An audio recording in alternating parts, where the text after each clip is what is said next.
Hi, welcome to the You Can Quit Smoking podcast, where we go over stories of success with overcoming smoking addiction. Many people have moved through this radical transformation and use smoking as an opportunity for inner growth, with deeper self-awareness and a greater capacity for compassion. So many have done it, and you can quit smoking too.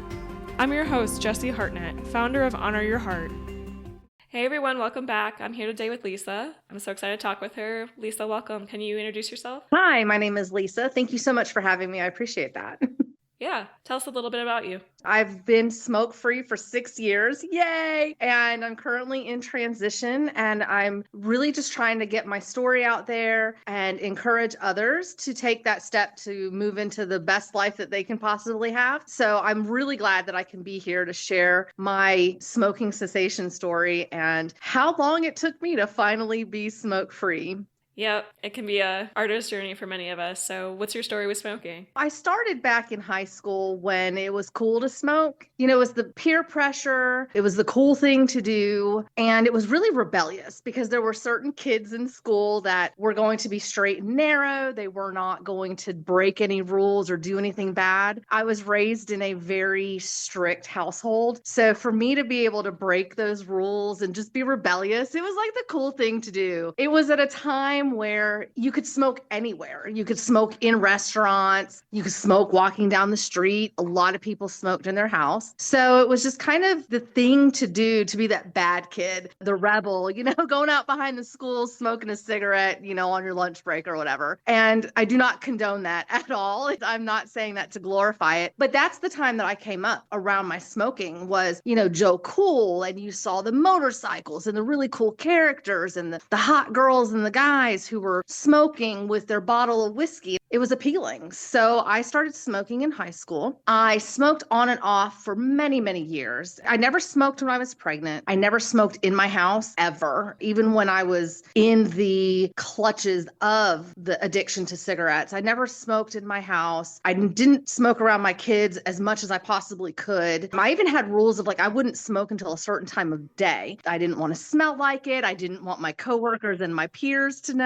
I was in the military for a while, so smoking was the thing to do. But I was also in the medical field in the military, so you couldn't smell like cigarettes when you're with patient care and stuff like that. So people knew I smoked, but it was still very hush-hush at that point. It was still that rebel thing that I would do. For me, it was not so much the addiction to the nicotine. I feel like it was the habit that waiting until a certain time of day, that having something to do when I was stressed or when I was out partying with friends or, at the club or whatever, it was just kind of the thing to do. And for me, it wasn't so much about the nicotine as it was just the comfort of knowing that at any time I could turn to a cigarette and it would be there for me. I could just go buy a pack of cigarettes, and that was not therapy, but that was the way that I coped. So it was very comforting in a bad way. I didn't like it. I didn't like the way I felt in the morning. I didn't like knowing what I smelled like, but I still did it anyway, because at the time, that was what I needed to get me through. So the journey to quitting was a lot longer than I thought that it would be. When I finally decided to quit, I changed the habits around smoking. I moved to Dallas in 2019, and part of my routine would be after work, I would go on my balcony, I would have some drinks, I would have my cigarettes, I would go to a cigar club. They don't really like it when you smoke cigarettes in the cigar club, but you could still smoke cigarettes if you wanted. So I was always looking at what was the pattern? What was it that I was doing to smoke the cigarettes, or when I smoked? I never woke up and smoked a cigarette. I usually waited until after 5 o'clock. I still tried to not smoke during the day. I just wanted to have more of a professional appearance and whatnot, and cigarettes in a lot of circles just are not accepted. It was something that I still hid, and a lot of people didn't even know I smoked because I didn't walk around smelling like an ashtray. But when I decided I wanted to quit,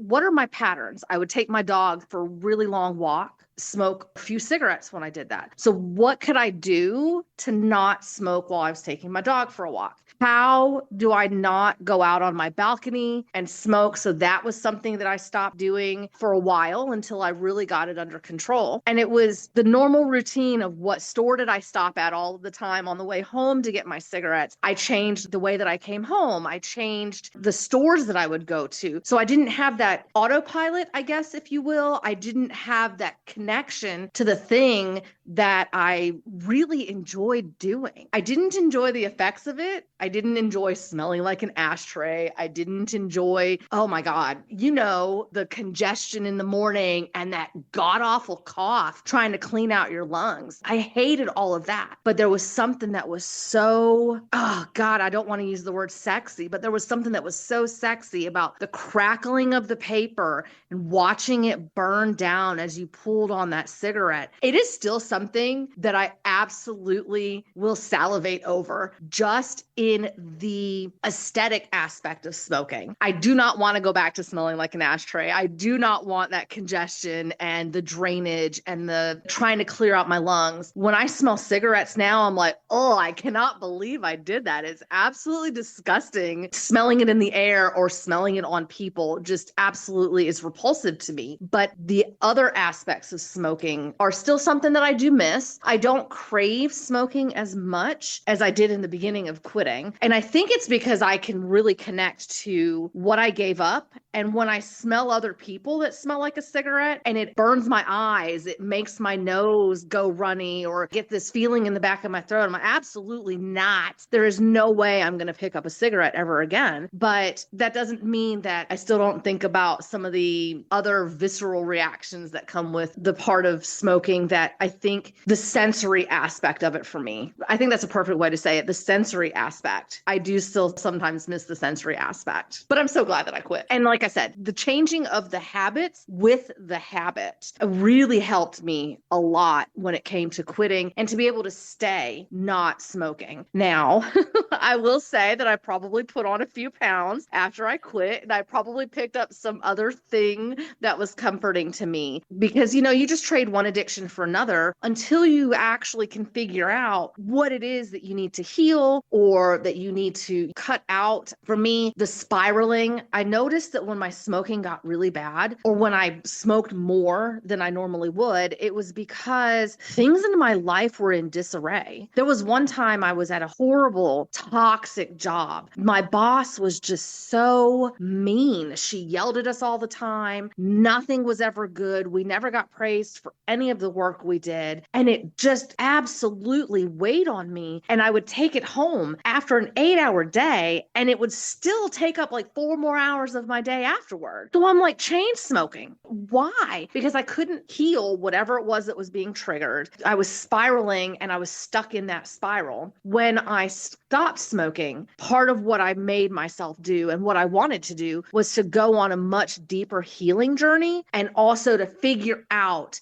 what is putting me in the moment where smoking is my coping, and what can I do instead that's more beneficial for me, that's going to propel me forward and not be so detrimental to my health. And that is something that I worked very hard on. And you just have to make the decision to stop and to do something better for yourself. That's what I've done over the last 6 years. I just celebrated 6 years of being smoke-free, and there is no way at all that I would ever consider picking up another cigarette. I don't want to vape, and I did not replace smoking with vaping. I kept away from anything that I was going to have to inhale. For me, that wasn't a replacement, and I knew that it would bring me right back to cigarettes if I wasn't careful. So I made that decision to not even go to vaping. I didn't do the gum, and I didn't do any nicotine patches. I said, I am strong enough to beat this, and I'm going to do this without any other crutch, because I have to get rid of the crutch. I have to figure out what it is that I need to heal, that I need to fix, so that I don't don't rely on another type of addiction that's a bad addiction. And like I said, I probably put on a few pounds afterwards, but you replace one addiction for another. But I made the conscientious decision that nicotine was not going to be a part of my life. You pick up bubble gum or lollipop or biting your fingernails or whatever it is that replaces the cigarette to your mouth. But I just made that decision not to do any other nicotine. And I am 6 years smoke free and I will not go back. Well, thank you so much for sharing that. It's really beautiful how you were able to replace those habits, how you were able to do the deep inner work and really get to the root of what's going on here. I thought it was really interesting that you were able to take these breaks throughout early on when you were pregnant, putting it to the end of the day, things like that. When you would go back to it, it sounds like maybe you had multiple attempts to quit. Is that correct? Yes, that is correct. So when you would go back, what was the driving there? Was it that kind of spiraling you were talking about? Like, what was the trigger, if you will, to go back? What were you trying to seek when you were going back to smoking? That's an excellent question. And honestly, I don't know that I can give you a definite answer. I do know that some of the people that I put into my life, or there was one time, for example, I had quit for several years. I was in the military and I was stationed in South Korea from the United States. I couldn't take my family. I think I survived a week in South Korea and somebody was sitting on a picnic table, and I asked them for a cigarette. I said, I just need one just to take this edge off because my kids, I just left them for a year. Like, what kind of mom does that? I had all of that guilt, but there was also the excitement of I'm doing something that I'm passionate about. I love the military, but there was still that underlying moment that was just detrimental to me. And I said, how am I going to survive this? And I asked somebody for a cigarette. And that was it. And it was a few years of smoking after that one cigarette. And I think it was maybe not so much the spiral at that point, but there was definitely something impactful. You know what? Now that you mention it and I'm thinking about it, it was usually some sort of spiral. There was a time where there was a divorce, and that was something. I was going out to the bars and being around people that smoked, and it became my thing. It replaced the relationship with the husband, but I wasn't healing. I was just covering. That definitely would be a connection, that I would make. Is it was always some sort of pivotal life change that caused me to be in that spiral, not having the coping mechanisms that I needed. In the last 6 years, we've had a lot happen just here in the United States. And I've had a lot happen personally outside of that. We had the big C where we were shut down. I actually quit right before that happened, right before we all went into lockdown. And I maintained that the entire time and still haven't picked up a cigarette. I've had a relationship end, and then I had another toxic job that happened. But when I started to look at these patterns of all of this toxicity in my life, and this is where the smoking is increasing, or I picked up cigarettes again, that is the moment it became my coping mechanism instead of actually stepping back and trying to heal it. Well, now that I've been smoke free for 6 years, I said, I don't want to do this again. I also quit drinking at the same time. So I've been 6 years free of alcohol and cigarettes. And it was like, how do I maintain this? Because I don't want to go back to this. And that's when I started to do the hard work of healing whatever it is I was trying to avoid. I hope today's guest is giving you a new perspective on what is possible. If you want to make sure you never miss a story like this one, take a quick second right now to hit the follow or subscribe button on your app. Not only does it ensure you get a fresh dose of inspiration every week, but it also helps the podcast robots realize the show is worth putting in front of new people who might be struggling. It only takes a second to tap that button, and it really helps us keep this community growing. Let's head back to the episode. Yeah. When you were smoking, like you said, you had a bad environment at work. You're at home and you're thinking it over in your head and you're getting worked up and you're smoking, you're spiraling, you're smoking more. Did it provide relief? Did it fix the spiral? Absolutely not. It did not, but it felt better. It felt like the cigarette was there for me, It was my friend listening to me go through this whole craziness. And no, it didn't. It didn't take the edge off. It didn't make anything better, but I still continued to do it, which is very strange, right? Like the connection of the realization between this isn't helping me, but I'm still doing it anyway. It was almost like I was on one side of my shoulder screaming at myself, stop. And the other shoulder was me screaming at myself, don't stop. And I couldn't bridge it and be like, this is not what I need. So that was another good question. Yeah, no, it did not help at all. Yeah, sometimes it's just the pattern itself that is comforting, but I just like how you paint that picture. It's like when I went inside myself and I did the deep work and I got really curious and I faced some of the darkness, some of the pain, that's what actually propelled you forward, and you were able to move forward in life without smoking and get past that. So I think you said that really beautifully, because it's hard. That's the thing we all want to avoid. We don't want to do that. We don't want to go there. And it is hard. It's messy and it's sticky, but it is so beautiful at the same time, because you learn so much in that transition period. You learn so much when you're muddying the waters because you're walking through it. You feel like you're drowning, but there's so much to learn. There's so much to learn about yourself. And then you have this beautiful experience that you can take with you for the rest of your life. And then also when you're going through that, you can look back at the experiences that you've already had and go, oh my God, look at how much I overcame. Look at how much I have done. I can do this too. And I don't need to avoid those deep emotions or those conversations. I don't have to stay in this situation because I've already survived so much. And now I just have one more thing in my toolbox that I know I can take with me to carry me through anything else that I ever face. So it really is a beautiful thing, even though it sucks at the same time. Definitely.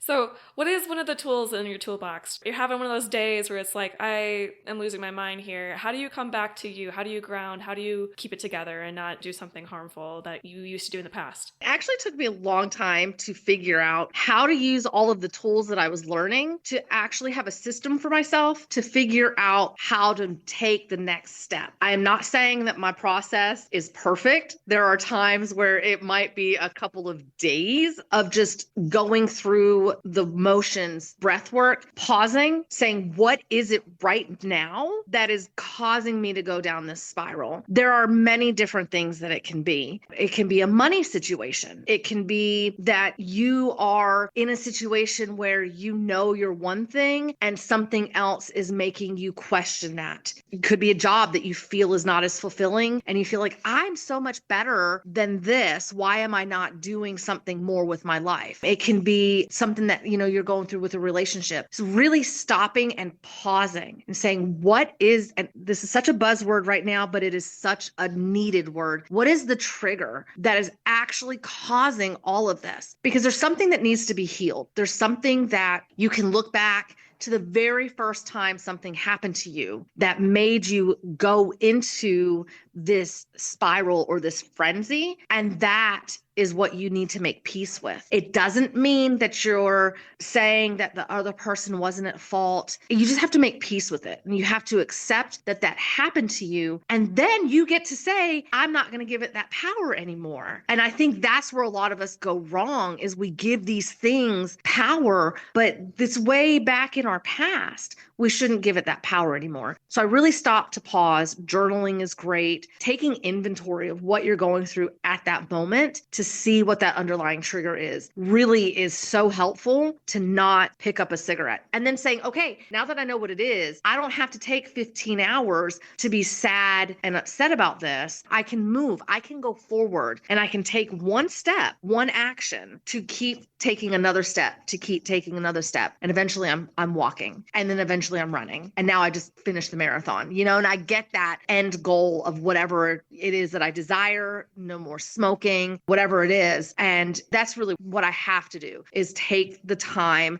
60 seconds, to take a quick inventory. We're not trying to heal it right now. We're just trying to see what it is. And we're going to put it in our back pocket until it is our time to sit down and actually face it. A lot of great stuff in there. I love the curiosity, the acceptance, and just to take that moment to slow down is huge. And it can really make or break the pattern that we're used to. Yes. You've mentioned a lot throughout here about like resilience and empowerment. And I think those are so great. It's something you don't really consider sometimes before quitting. You're like, oh, I just want to breathe better, save money. And then all these things arise. So I'm curious, what's a big gain? Maybe it's something you expected, something you didn't. What's been some gains of quitting smoking? The biggest thing was being able to walk up the flight of stairs to my apartment without having to stop halfway or without getting winded. Really just getting back my breath. For me, it's important because I do work with women to empower them and to help them find their fire. But in your healing, breath is so important. being able to take in the oxygen and get it, distributing it to our cells so that our bodies can heal and our brain can function. Breath is so, so important. And for the longest time, I was hiding my voice because I was killing my breath by smoking. And so for me, now I look at it as I have my voice back and I can breathe.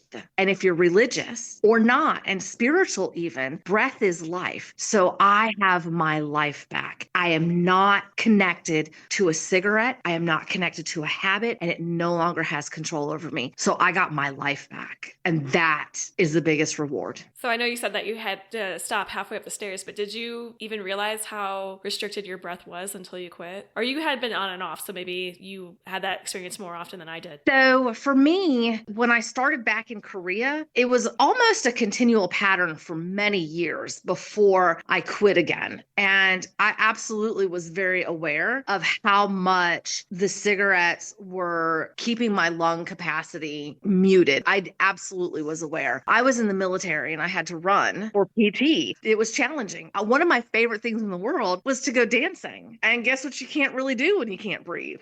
Dancing can become hard. So I was always very well aware of the breath aspect, because also when you wake up and you're hacking up half of a lung because of all of the stuff that's in there, because you smoked half a pack of cigarettes the night before. I was very well aware of the breath. I just never made the connection of how important the breath was until after I quit. And after I quit, I was like, oh, because the healing journey too, I've been smoke free for 6 years, but I started my healing journey about 10 years ago. So I had 4 years of dabbling in breath work and healing and becoming enlightened and all of that. So I was making the connection, but it didn't click until about a year after smoking. And I was like, oh my gosh, look at all the things I can do so much better. I don't know that I'm actually going to run a 2-mile race. I have no interest in running, but I can walk up my stairs. I can walk long distances. Now I'm into fitness. I work out in a sauna and I have the ability to be able to do that and not feel like I'm dying. Yeah, the breath, I became a lot more aware of that about 6 months in. And all of a sudden I walked up the stairs one day and I wasn't panting. And I was like, did that really just happen? I just walked up the stairs and I'm not dying at the top. It was because my lungs were healing.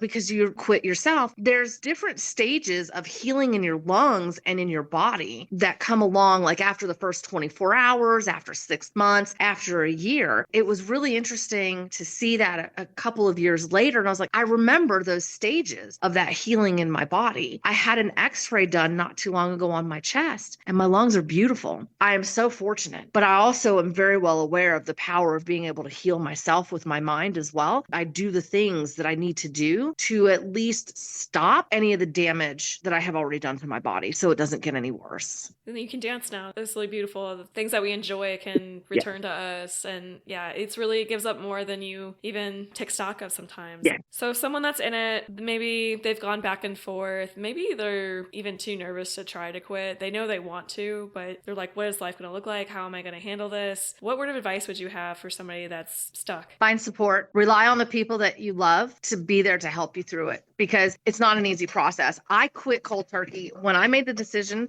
to stop smoking, I said that night, this is my last cigarette, and I threw away the rest of my cigarettes, and I didn't pick up another pack after that. But I also had the goal that I knew we're a lot more aware of how bad smoking is for us now. When I first started, there wasn't a Surgeon General's warning like there is now. I mentioned the advertisements and all of the cool merchandise you could get by getting points for buying all these packs of cigarettes. So, it was just a really different time. But now that we're more aware and you know what you're doing with your body, and there's more commercials out there, and you're seeing the people who have to breathe through a tube because they just killed themselves, literally. And if it wasn't for that tube, they wouldn't be here. Rely on people who love you, but dig deep and know that you can do it. Take stock in what you've done and just say, I cannot have this relationship with smoking. And just change one sentence. Say it to yourself over and over again. I am cigarette free. I am cigarette free. I am cigarette free. And I promise you, you will be. Yes, those affirmations are so powerful, and you can really take charge of your thoughts and your identity, and that's excellent advice. Thank you so much for coming on here, and I really appreciate your vulnerability and your heartfelt. So how can people get in touch with you? Can you talk more about your work? I would love to. Thank you for asking and allowing me the opportunity to do that. And first of all, thank you so much for having me and for doing this podcast. It is so important that people know that they're not alone, that they can do it. And by sharing other people's stories, definitely can give people hope. And people can reach out to me. I'm on all forms of social media as the Lisa V. I'm on LinkedIn. If anybody does LinkedIn, you can go to my website, thelisav.com. And if you wanted to shoot me an email, you could do hello@thelisav.com as well. And Messenger, any of those types of DMs, I'm available. Ask me questions. I'd be more than happy to provide somebody some support and guidance on their journey to become cigarette free. Awesome. I appreciate that. You being so open. Yeah, I just love this podcast. It's so awesome to connect with people that I've moved through to the other side. And you do coaching as well, right? I do. And I do coaching on helping people when they're in that spiral, but then we do deeper work, the healing of the things that are causing you to repeat some of these patterns and to have some of these habits that are not good for you. That deeper healing is something that I do help people with as well. Well, that's beautiful work. Thank you for doing that. Because that's the hardest stuff, is to get to the root of what's really going on so that you can have that lasting change. And you've done it. And I'm so happy for you. Thank you. Well, thanks again for coming on. I really appreciate your story and just was happy to connect with you. And I know that your words are going to inspire someone in their own way. We all are so unique. You never know what's going to hit somebody. So it's always great to hear different versions and experiences and truths. Honestly, you really came out here with some truths. So thank you for that. Well, again, thank you for having me and thank you for doing this. This is very important work as well. I love it. See you guys. I'll see you next week. Take care. If you found hope or a new perspective in today's conversation, make sure you don't miss any future episodes. Hit the follow or subscribe button on your podcast app right now. It's the best way to get inspired every week and ensure you keep receiving the tools and stories you need on your journey to live smoke-free. Thank you for listening, and I'll talk to you next time.